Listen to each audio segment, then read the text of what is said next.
আকাশবাণী কলকাতা। খবর পড়ছি নমামি বসুরুদ্র। রাজ্যে ৩২,০০০ প্রাথমিকের শিক্ষকের চাকরি বহাল রাখল কলকাতা হাইকোর্ট।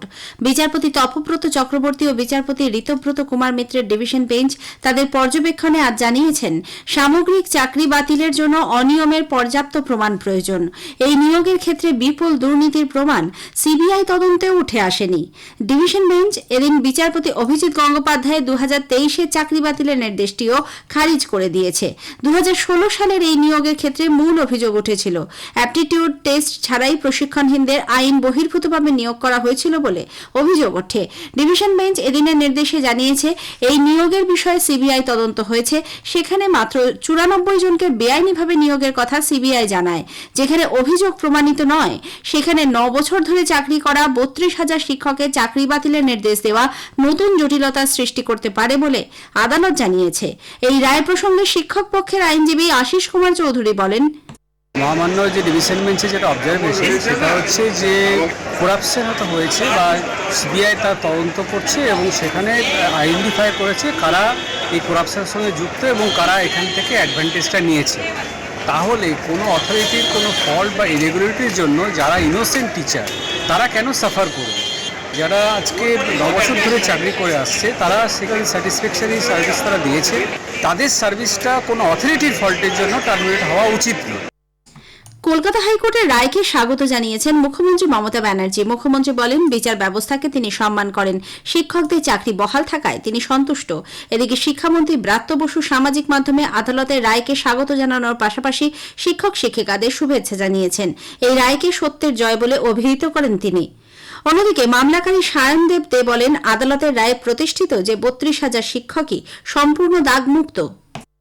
এটা দীর্ঘ 2.5 বছরের এতজন শিক্ষকের লড়াই, আদালতের ওপর আমাদের ভরসা ছিল এবং এই রায় শুধুমাত্র 32,000 প্রাথমিক শিক্ষকের নয়, পশ্চিমবঙ্গের শিক্ষা ব্যবস্থার জয়। 2017 সাল এই যে নিয়োগ, এটা একটা মিডিয়া ট্রায়ালের মতো হয়ে গোটা পশ্চিমবঙ্গের মানুষ আমাদের ট্রেনে বাসে অযোগ্য ঘোষণা করে দিয়েছিল। আমাদের 32,000কে কোর্ট যোগ্য বলেছে। মোবাইল ফোনে সঞ্চার সাথী অ্যাপ প্রি ইনস্টল থাকা বাধ্যতামূলক নয় বলে কেন্দ্রীয় সরকার জানিয়েছে। দেশের নাগরিকদের মধ্যে অ্যাপটির ক্রমবর্ধমান গ্রহণযোগ্যতার প্রেক্ষিতেই এই সিদ্ধান্ত। সরকার স্পষ্ট করে দিয়েছে, মোবাইল ব্যবহারকারীরা চাইলেই এই অ্যাপটি ফোন থেকে সরিয়ে ফেলতে পারবেন। নাগরিকদের সুরক্ষা নিশ্চিত করা ছাড়া অ্যাপটির আর কোনো কাজ নেই বলে জানানো হয়েছে। টেলিযোগাযোগ মন্ত্রক এক বিবৃতিতে বলেছে, এখনো পর্যন্ত 1,40,00,000 ব্যবহারকারী এই অ্যাপ ডাউনলোড করেছেন। প্রতিদিন 2,000-এর মতো প্রতারণা ঘটনা চিহ্নিত করা সম্ভব হচ্ছে। গত একদিনেই 6 লক্ষ নাগরিক অ্যাপ ডাউনলোড করেছেন বলেও মন্ত্রক জানিয়েছে। এদিকে টেলিযোগাযোগ মন্ত্রী জ্যোতিরাদিত্য সিন্ধিয়া সঞ্চার সাথী অ্যাপের মাধ্যমে নজরদারি চালানো নিয়ে বিরোধীদের অভিযোগ খারিজ করে দিয়েছেন। তিনি বলেছেন, এর মাধ্যমে নজরদারি চালানো কখনোই সম্ভব নয়। লোকসভায় আজ এক প্রশ্নের জবাবে শ্রী সিন্ধিয়া স্পষ্ট জানান, মোবাইল ব্যবহারকারীরা নিজেদের সুবিধা মতো এই অ্যাপটিকে চালু করতে পারবেন।